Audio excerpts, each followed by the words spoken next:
pinaka-food nila. Yung kung makikita nyo, ilalagay naman natin dito sa kabila yung tubig. So, let's go. So, ito na. Yan, meron na silang tubig dito na may vitamin. So, lalagyan na naman natin. Dalang. Ayan, di ba parang baunan? Baunan? Parang baunan. Yung ano na to, style na to, pakainan na to. So, ilagay lang natin dito. So, tara, dali na natin to sa kanila.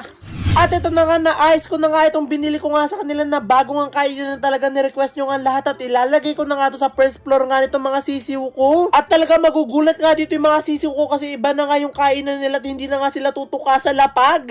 At doon nalagay ko na nga tong gamit na ni-request nyo nga na bilhin ko para nga sa mga sisiw ko. Talaga sobrang nga akong kinabahan. Kapag nga kasi naglalagay nga ako ng pagkain o inumin nga dito nga sa mga sisiw ko, talagang inaatake agad nila. Pero ito talagang tahimik lang sila. Di ko nga alam kung naku-curious nga lang tong mga sisiw ko nga dito kasi nilagay ko o di pa sila nagugutom. At akala ko talaga masasayang nga lang tong binili ko nga na talagang ni-request nyo